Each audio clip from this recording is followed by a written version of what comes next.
মদিনার নাম মদিনা ছিল না, মদিনার নাম কি ছিল? ইয়াসরিব বা ইয়াসরিব নামে মদিনা ছিলেন। মদিনা কখন হলেন?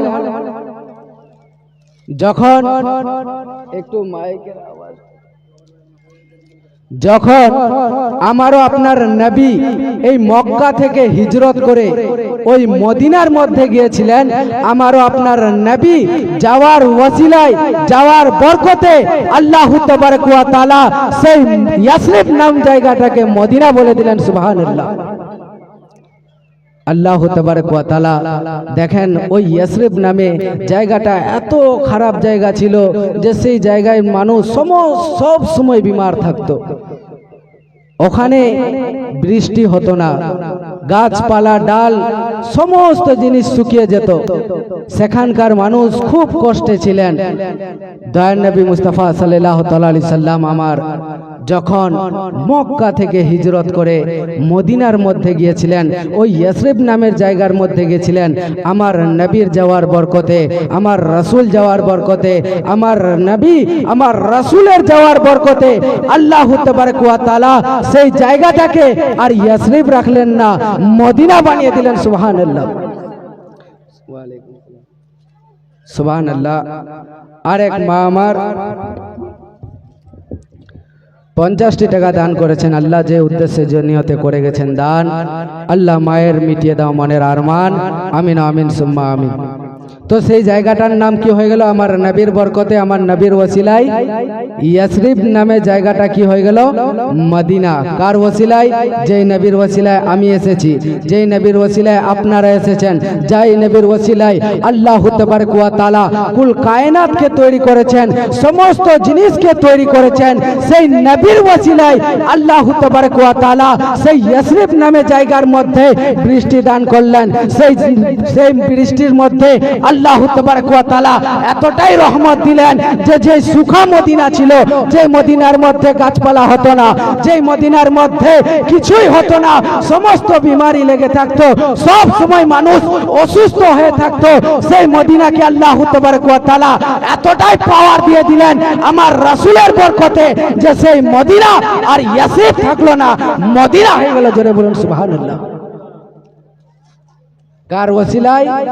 আমার নবীর ওসিলায়। যেই নবীর ওসিলায় আমরা, যেই নবীর ওসিলায় আপনারা হয়েছেন বেরাদার, আজকে আমরা সেই নবীকে ভুলে রয়েছি। যেই নবী না হলে আমি হতাম না, যেই নবী না হলে আপনারা হতেন না, যেই নবী না হলে কুল কায়নাত হতো না বেরাদার, আজকে আমরা সেই নবীকে ভুলে রয়েছি বেরাদার। এই জন্য কবি বলেছেন যে ইয়াসরিব নামে ছিল তুমি অলক্ষণের দেশ, বড়ই মারাত্মক যে ছিল তোমার পরিবেশ। ইয়াসরিব নামে ছিল তুমি অলক্ষণের দেশ, বড়ই মারাত্মক যে ছিল তোমার পরিবেশ। আরে নবীর ছোঁয়া পেয়ে তুমি, নবীর ছোঁয়া পেয়ে তুমি সাগে মদিনা। সুবহানাল্লাহ, সুবহানাল্লাহ। একটি ছোট্ট বোন আমার 200টি টাকা দান করেছেন। আল্লাহ যে উদ্দেশ্য যে নিয়তে করেছেন দান, আল্লাহ বোনের মিটিয়ে দাও মনের আরমান। আমিন আমিন সুম্মা আমিন। তো বেরাদরানে মিল্লাতে ইসলামিয়া, আমি হাদিস পাক থেকে একটি আয়াতে কারিমা তিলাওয়াত করেছি। আল্লাহ তাবারক ওয়া তাআলার নবী হুজুর সাল্লাল্লাহু তাআলা আলাইহি সাল্লাম বলেছেন, আল উলামাউ ওয়ারাসাতুল আম্বিয়া। জোরে বলুন সুবহানাল্লাহ। আপনারা বড়ই ভাগ্যবান যে আপনাদের গ্রামে কবে যে আলিম হয়েছিল কেউ জানে না। আপনাদের গ্রামে আপনাদেরই মাঝে আপনাদেরই বেটা ভাতিজা হলো, সেই ছেলেটা কি হয়েছে? আলিম হয়েছে। এই আলিম আপনাদেরকে কিভাবে হাসর ময়দান পার করাবেন, এই আলিমের মর্যাদা কতটা দয়ান নবী মুস্তাফা সাল্লাল্লাহু তাআলা আলাইহি সাল্লাম বাড়িয়ে দিয়েছেন, এই উদ্দেশ্য নিয়ে এই হাদিসে পাক আমি তুলে ধরেছি। আল্লাহর নবী দয়ার নবী মুস্তাফা সাল্লাল্লাহু তাআলা আলাইহি সাল্লাম বলেছেন, আল উলামাউ ওয়ারাসাতুল আম্বিয়া। আজকে যদি একটু হাঁ হাঁ করবেন, আজকে যদি বাবা মারা যায় তাহলে তার ওয়ারিস কে হয়? তার সন্তানেরা, তার ছেলে, তার মেয়ে। যখন আমাদের বাবা মারা যায়, হয়তো কয়েক দিন আমরা সেই বাবার জন্য কান্না করি, এবং কান্না করার পরে আমরা সেই বাবাকে ভুলে যাই। কিন্তু যে বাবার জমি আছে, সেই জমির হকদার বা সেই জমির ওয়ারিস কে হয়? তার ছেলে কিংবা তার মেয়ে। তো দয়ার নবী মুস্তাফা সাল্লাল্লাহু তাআলা আলাইহি সাল্লাম আলিমদের মর্তবা, আলিমদের সম্মান এতটাই বাড়িয়ে দিয়েছেন যে নিজেই দয়ার নবী মুস্তাফা সাল্লাল্লাহু তাআলা আলাইহি সাল্লাম আলিমদেরকে, ওলামাদেরকে আল্লাহ তাবারক ওয়া তাআলার নবী হুজুর সাল্লাল্লাহু তাআলা আলাইহি সাল্লাম নিজের ওয়ারিস বলেছেন। যারা বলুন সুবহানাল্লাহ। তো আপনারা বড় ভাগ্যবান যে আপনাদের মাঝে, যে আপনাদের সম্মুখে এক আলিম তৈরি হয়েছে। আপনারা যদি সে আলিমের সম্মান করেন, আপনারা যদি সে আলিমকে যদি আপনারা ভালোভাবে সম্মান দেন, তাহলে দয়ার নবী মুস্তাফা সাল্লাল্লাহু তাআলা আলাইহি সাল্লাম বলেছেন, যদি কেউ এক আলিমের সঙ্গে ভালো ব্যবহার করলো তাহলে মনে করে নাও সে আমার সঙ্গে ভালো ব্যবহার করলো। যদি কেউ এক আলিমের সঙ্গে মুসাফা করলো তাহলে ভেবে নাও সে আমি নবীর সঙ্গে মুসাফা করলো। আল্লাহর নবী বলেছেন, যদি কোনো ব্যক্তি আলিমের সম্মান করে তাহলে আল্লাহ তাবারক ওয়া তাআলা তার এতটাই সম্মান বাড়িয়ে দেয় যে আল্লাহর নবী তার জন্য সুপারিশ করবেন। জোরে বলুন সুবহানাল্লাহ। তাহলে আমাদেরকে আলিমদের সম্মান করতে হবে, আলিমদের সঙ্গে মোহাব্বত রাখতে হবে, আলিমদের সঙ্গে ভালোবাসা রাখতে হবে। আপনারা, আবারও বলছি, আপনারা খুব ভাগ্যবান যে আপনাদের গ্রামে এক আলিম হয়েছে। আবার আপনারা সে আলিমের পাগড়ির উদ্দেশ্য নিয়ে বা আপনাদের মাদ্রাসার উদ্দেশ্য নিয়ে এত সুন্দরভাবে জালসার আয়োজন করেছেন, এবং খুব কম সময়ের মধ্যে এই জালসার আয়োজন করা হয়েছে, এবং আপনারা এই জালসার মধ্যে এসে উপস্থিত হয়েছেন। খুব ভালো, আপনারা অবশ্যই সেই আলিমের সম্মান করবেন। আমার নবী কেমন নবী ছিলেন, যে নবীর আজকে আমরা উম্মত। আমাদের নবী আমাদের জন্য কতই কান্না করেছেন, আমাদের জন্য কতই কিছু করেছেন। আজকে আমরা সেই নবীকে ভুলে রয়েছি, আজকে আমরা সেই নবীকে ভুলে রয়েছি। বেরাদার, আমরা যদি নবীকে ভুলে থাকি তাহলে কিভাবে আমরা হাসরের ময়দান পার হব? যে নবী ছাড়া হাসরের ময়দান পার হওয়া যাবে না, যে নবী ছাড়া জান্নাতে যাওয়া যাবে না, যে নবী ছাড়া আমরা কিছুই পার হতে পারবো না। আজকে আমরা সেই নবীকে ভুলে রয়েছি। একদিন আল্লাহর নবীর সাহাবী দয়ার নবী মুস্তাফা সাল্লাল্লাহু তাআলা আলাইহি সাল্লামের কাছে আসলেন। আসার পরে বলতে লাগলেন, ইয়া রাসূলুল্লাহ, কিয়ামত কবে আসবে? দুনিয়া আখেরি কবে হবে? কথাগুলো একটু মনোযোগ দিয়ে শুনবেন যে নবীর আশিক কিভাবে আল্লাহর সাহাবীরা ছিলেন, আল্লাহর নবীর সাহাবীরা ছিলেন। কথাগুলো একটু মনোযোগ দিয়ে শুনবেন যে আমার নবীর কাছে এক সাহাবী আসলেন। আসার পরে বলছেন, ইয়া রাসূলুল্লাহ, কিয়ামত অর্থাৎ দুনিয়া আখেরি কবে হবে? আমার নবী তার প্রশ্নের উত্তরে কিছুই বললেন না। আবার সেই সাহাবী জিজ্ঞাসা করলেন, ইয়া রাসূলুল্লাহ, আপনার পদতলে আমি কুরবান গো নবী, আপনার পদতলে আমার মা বাপ কুরবান। ইয়া রাসূলুল্লাহ, আমি আপনার কাছে একটা জিনিস জানার জন্য এসেছি গো নবী। কায়ামত কবে হবে, দুনিয়া আখেরি কবে হবে, জোরে বলুন সুবহানাল্লাহ। আমার নবীর আবারও কিছু বললেন না। তৃতীয়বারে যখন ওই সাহাবী জিজ্ঞাসা করলেন, ইয়া রাসূলুল্লাহ একটু বলেন কায়ামত কবে হবে, তার উত্তরে আমার নবী কি বলছেন শুনুন।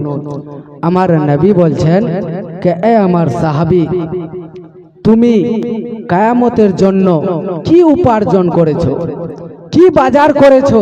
তোমাকে তো আল্লাহ বাজার করার জন্য দুনিয়ার মধ্যে পাঠিয়েছিল, কি বাজার করেছো? সেই সাহাবী বলছেন, ইয়া রাসূলুল্লাহ আপনি জিজ্ঞাসা করছেন আমি দুনিয়ার মধ্যে কি বাজার করেছি? ইয়া রাসূলুল্লাহ আমি নামাজ পড়েছি কিন্তু নামাজের কথা বলবো না। ইয়া রাসূলুল্লাহ আমি রোজা রেখেছি কিন্তু আজকে রোজার কথা বলবো না। ইয়া রাসূলুল্লাহ আমি কয়েকবার হজ করেছি গো নবী কিন্তু আজকে হজের কথা বলবো না। ইয়া রাসূলুল্লাহ আমি নামাজ পড়েছি, আমার নামাজ দিয়ে আল্লাহর দরবারে কবুল হয়েছে কিনা আমি জানি না। ইয়া রাসূলুল্লাহ আমি রোজা রেখেছি, প্রত্যেক রমজান মাসে রোজা রেখেছি ইয়া রাসূলুল্লাহ, কিন্তু আমার রোজা আল্লাহর দরবারে কবুল হয়েছে কিনা আমি জানি না। ইয়া রাসূলুল্লাহ আমি কয়েকবার হজ করেছি গো নবী কিন্তু আমার হজ কবুল যে হয়েছে কিনা হয় না আমি জানি না। কিন্তু ইয়া রাসূলুল্লাহ আমি একটি এমন কাজ করেছি, ইয়া রাসূলুল্লাহ আমার অন্তরের মধ্যে একটি এমন কাজ রয়েছে যার বিনিময়ে অবশ্যই আমি জান্নাতে যাব। জোরে বলুন সুবহানাল্লাহ। কি বললেন? আজকে আমরা গ্রামের মানুষকে দেখবেন যে আমরা কয়েকদিন নামাজ পড়ে নিজেকে অনেক বড় মুত্তাকি পরহেজগার মনে করি না? কিন্তু বেরাদার আমাদের যে নামাজ আল্লাহর দরবারে যাচ্ছে কি যাচ্ছে না, নামাজ পড়ার আমরা নিয়ম জানি না সঠিকভাবে, আমাদের নামাজ দিয়ে আল্লাহর দরবারে কবুল হয় কি হয় না আমরা জানি না। কিন্তু দেখেন ওই সাহাবিয়ে রাসূল, যে সাহাবিয়ে রাসূলের কদমের ধুলের বরাবর আমরা নাই, সেই সাহাবিয়ে রাসূল বলছেন ইয়া রাসূলুল্লাহ আমি নামাজ পড়েছি কিন্তু নামাজের কথা বলবো না যে ইয়া রাসূলুল্লাহ আমি নামাজ পড়েছি তো আমি নিজের নামাজের জন্য জান্নাতে যাব।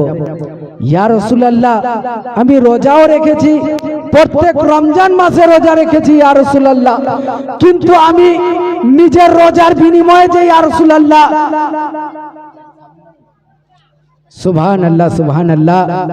এক মা আমার নিজের স্বামীর নামে 200 টাকা দান করেছে। আল্লাহ না জানে তার স্বামী অন্ধকার কবরে কি অবস্থায় রয়েছে। আল্লাহ যদি তিনার স্বামীর কবরে কোনো আযাব হয়ে থাকে আল্লাহ তুমি নিজ রহমতে তোমার রাসূলের ওসিলায় তিনার আযাবখানা উঠিয়ে নাও, সকলে বলি আমিন। সুবহানাল্লাহ সুবহানাল্লাহ। আর এক মা আমার এবং একটি বোন আমার 100 টাকা করে দান করেছে। আল্লাহ যারা যে উদ্দেশ্য যে নিয়তে করে গেছেন দান, ইহকালে পরকালে বাড়াইও মান সম্মান, আমিন। তো বলতেছিলাম ওই সাহাবী বলছেন ইয়া রাসূলুল্লাহ আমি নামাজ পড়েছি কিন্তু নামাজের কথা বলবো না, আমি রোজা রেখেছি ইয়া রাসূলুল্লাহ আমি নিজের রোজার কথা বলবো না, ইয়া রাসূলুল্লাহ আমি যাকাত দিয়েছি কিন্তু যাকাতের কথা বলবো না, ইয়া রাসূলুল্লাহ আমি হজ করেছি, একবার নয় দুইবার নয় কয়েকবার হজ করেছি ইয়া রাসূলুল্লাহ, কিন্তু আজকে আমি হজের কথা বলবো না। কিন্তু হ্যাঁ ইয়া রাসূলুল্লাহ আমার মন বলছে, আমার অন্তর বলছে যে আমার অন্তরের মধ্যে একটি এমন জিনিস রয়েছে, আমার অন্তরের মধ্যে একটি এমন ভালোবাসা রয়েছে যার বিনিময়ে আমি অবশ্যই জান্নাতে যাব। জোরে বলুন সুবহানাল্লাহ। আমার নবী জিজ্ঞাসা করছেন এ আমার সাহাবী তুমি নামাজের কথা বললে না, রোজার কথা বললে না, হজের কথা বললে না, যাকাতের কথা বললে না, তাহলে তুমি এমন কোন কাজ করেছো, তোমার অন্তরের মধ্যে এমন কোন জিনিস লিপ্ত রয়েছে যে যেটার বিনিময়ে তুমি অবশ্যই জান্নাতে যাবা? সেই সাহাবী কি বলছেন শুনুন, বলছেন ইয়া রাসূলুল্লাহ আমি নামাজ পড়েছি কিন্তু নিজের নামাজের পর ভরসা নাই। ইয়া রাসূলুল্লাহ আমি যাকাত দিয়েছি কিন্তু নিজের যাকাতের পর ভরসা নাই। ইয়া রাসূলুল্লাহ আমি হজ করেছি কিন্তু নিজের হজের পর ভরসা নাই। ইয়া রাসূলুল্লাহ আমি অনেকবার হজ করেছি। ইয়া রাসূলুল্লাহ অনেক ইবাদত করেছি কিন্তু আমার নিজের ইবাদতের পর ভরসা নাই। কিন্তু হ্যাঁ ইয়া রাসূলুল্লাহ আমার অন্তরের মধ্যে আপনার ভালোবাসা রয়েছে। ইয়া রাসূলুল্লাহ আপনার জন্য আমি নিজের জানকে কুরবান করতে পারি। ইয়া রাসূলুল্লাহ এর বিনিময়ে আমার মন বলছে আমি অবশ্যই জান্নাতে যাব। জোরে বলুন সুবহানাল্লাহ। কি বললেন? ইয়া রাসূলুল্লাহ আমার অন্তরে আপনার ভালোবাসা রয়েছে। ইয়া রাসূলুল্লাহ আপনার হুকুম হয়ে গেলে আমি নিজের জানকে কুরবান করতে পারি। ইয়া রাসূলুল্লাহ যদি আপনার একবার অর্ডার হয়ে যায় আমি নিজের জানকে কুরবান করে দিব। ইয়া রাসূলুল্লাহ আপনার ভালোবাসা আপনার মহব্বত আমার অন্তরের মধ্যে এইভাবে আছে যে আপনার জন্য আমি নিজের জানকে কুরবান করে দিতে পারি। আমার নবী বললেন এ আমার সাহাবী যদি সত্যি তোমার অন্তরে আমার ভালোবাসা এইভাবে আছে তাহলে তুমি অবশ্যই আমার সঙ্গে জান্নাতে যাবে। জোরে বলুন সুবহানাল্লাহ। তাহলে বোঝা গেল যে আমাদেরকে সর্বপ্রথম আল্লাহর রাসূলকে ভালোবাসতে হবে, আল্লাহর নবীকে ভালোবাসতে হবে, আল্লাহর রাসূলকে খুশি করতে হবে। আল্লাহ তাবারক ওয়া তাআলা কোরআনের মধ্যে বলেছেন এ আমার বান্দা বান্দীরা তোমরা আমাকে ভালোবাসতে চাও, তোমরা আমার সঙ্গে দোস্তি করতে চাও, তোমরা আমার সঙ্গে মহব্বত করতে চাও, তোমরা আমাকে রাজি করতে চাও, তাহলে শুনে নাও তোমরা যদি আমাকে ভালোবাসতে চাও, তোমরা যদি আমাকে রাজি করতে চাও, তোমরা যদি আমার সঙ্গে মহব্বত রাখতে চাও তাহলে তোমরা সর্বপ্রথম আমার রাসূলকে ভালোবাসো, সর্বপ্রথম আমার নবীকে রাজি করো। যদি আমার নবী একবার রাজি হয়ে যায় তাহলে আমি আল্লাহ নিজেই রাজি হয়ে যাবে। জোরে বলুন সুবহানাল্লাহ। আল্লাহ নিজেই বলছেন যে তোমরা আমার নবীকে ভালোবাসো। আমি আমার নবীকে অত্যন্ত ভালোবাসি।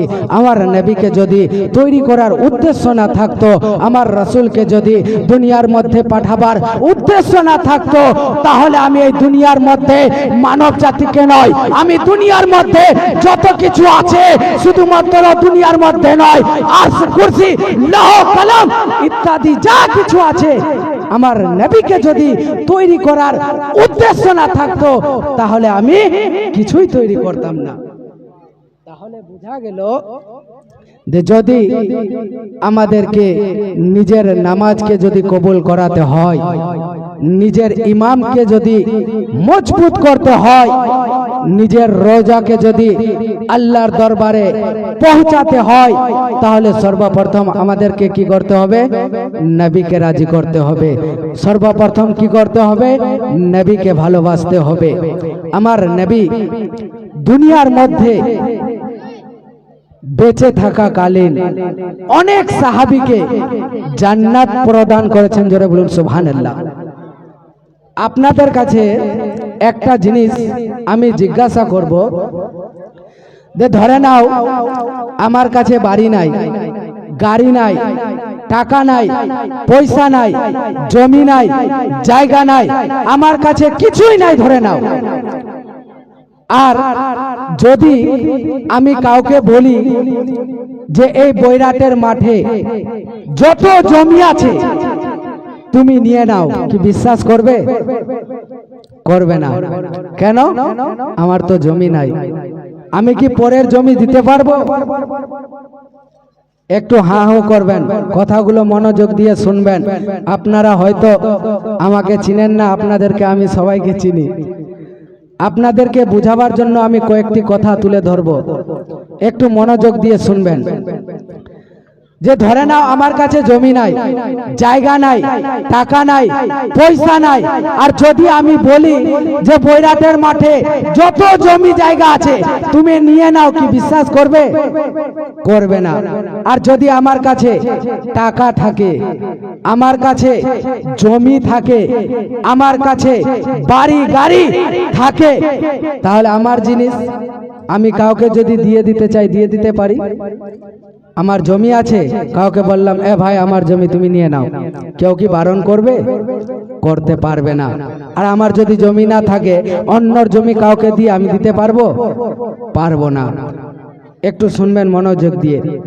তদরুক, আমার নবী যে এই দুনিয়ার মধ্যে অনেক সাহাবীকে জান্নাত দিয়েছেন, আপনারা শুনেছেন অবশ্যই। হযরতে আবু বকরকে বললেন কে এ আবু বকর তুমি জান্নাতি।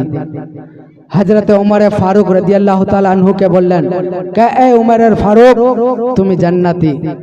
আমার নবী বললেন এ আলী তুমি জান্নাতি, এ উসমান তুমি জান্নাতি, এ বেলাল তুমি আমার আগে জান্নাতে যাবা।